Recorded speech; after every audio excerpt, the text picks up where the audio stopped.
welcome to another episode of Being Boss. My name's Jess and joining me on the couch is Damian Michael. Damian, you are an entrepreneur, an angel investor, a mentor to many. Yeah. Have I missed anything?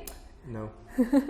All right, so we've been spending quite a bit of time together and you have very graciously agreed to be on the panel at Being Boss on Thursday. Being Boss for the Thursday event is obviously a investor and mentor discovery day, so it's an opportunity for entrepreneurs to come and pitch their businesses and either hopefully get some mentorship out of that or get some investment out of that. So thank you for agreeing to being there. And I think the importance for today, or what we're wanting to understand today, is really just giving the audience a few tips around what is it that investors and mentors look for in mentees and investees, so to speak.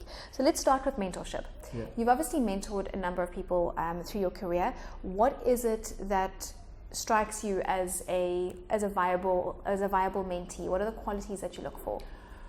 I think it's important to note that if you wanting someone to coach you or mentor you, the person needs to have some form of passion about what they do.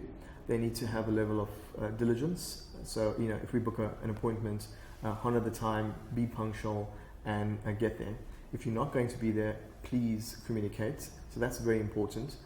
One of the things that I really like is the punctuality and diligence of the individual. I also like to see that the individual actually goes out there and does the research and does their homework and come back with the information that we're looking for. The other thing, it's important to note that a mentee needs to have an agenda when they come into a meeting, because, so they are prepared, they know what they want, and we can harness and maximize the time that we have together. So that for me is really important. And in your experience, is mentorship something that is a paid for service? Is it a service that is it an offering that a mentor does without charge? Is it a formal arrangement? Because I've seen so many different kind of ways that this is set up. What do you think is the best kind of way to go forward? I think I've come from the same background or thought that you were talking about just now, and there are organizations or people out there who pay money to get mentored. If you want to be the best athlete, you'll go out there and get yourself a coach, and you pay for a coach who will get you to another level. So that's the one approach. The second approach is, if you've learned the lessons and you want to give back, then you can give back for doing something good. My approach is that I do it because I want to give back and I want to help people make a difference in their community and in their families. So if I can change their lives and they can change their families and their community and ultimately South Africa, then we've changed the nation. So that's what's important for me. How do I give back? Okay, great stuff. And in terms of what you think a mentee should look for in a mentor, what do those qualities look like for you? For me, it is important that they need to find somebody who's been around the block, who's done the hard work, who's got some accolades behind them, and say, hey, I look up to this person, and probably look for good leadership skill. And you need to have the applied mind to look for that in a particular individual. Is this person a leader? Are they going to disrupt or dominate a market? What have they done before in the past? And use that kind of background to find the right mentor. And do you think it should be industry specific? So should I, in the tech space, look for someone in the tech space? Is it better that way, or does it not really matter?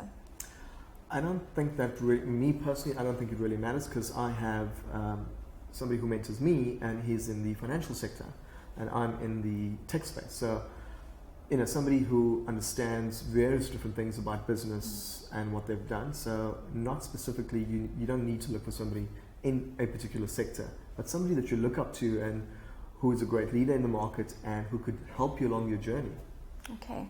If we move on to investment, which I know is a bulk of what people come and look for when they come to events like the one we're having on Thursday, what would you be looking for as an investor on that panel in terms of either businesses or a characteristic in an entrepreneur that really makes you feel like I can back this person? Okay, firstly, I think that somebody who has and displays extreme passion, they have a really good resilience in the actual market and the economy, somebody who has the foresight to able to navigate their particular business in tough times. I believe that good businesses are built in good times, but great businesses are built in tough times, and that person must be able to show me that.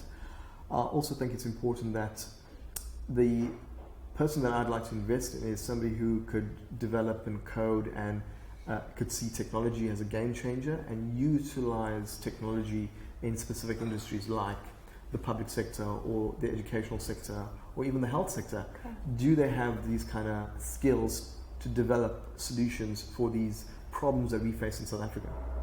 Awesome stuff. And in terms of an investor, so an investor isn't an investor is an investor, and many people like myself, entrepreneurs, go through the process of finding investors and then checking out kind of last minute because something just didn't feel right. Yeah. I'm not sure what that is. So maybe you can tell us, what is it that an entrepreneur should be looking for in an investor? I think the one thing that is really crucial is that you kind of like get along, Are we able to work together? And if we cannot work together, then the relationship is going to kind of like fall apart. So is it a good fit? So I think the fit is really important in order for us to take the business to another level and develop the product, the processes, the systems, and the relationship. Can we work together? So that's really important. Thank you, Damian. So in closing, in terms of people coming on to Thursday's event, what would you say are the kind of 2 or 3 critical elements that they need to bring with us? Is it a business plan? Is it a pitch deck? Is it a really solid elevator pitch? What should they be making sure that they bring with them no matter what? No matter what, you need to have a strong and good, concise elevator pitch. So that's what's important. Are you going to be able to pitch and show me the passion that's coming out? The second thing is you must be able to have your numbers and your financials in tip-top shape. Because as an investor, you want to see whether you're making your money and in what period. So that's important for me, the financial return, and do you know your numbers? Awesome stuff, Damian. Thank you once again for joining us on the couch, and we'll see you on Thursday. Thank you very much. Bye, everybody. See you on Thursday.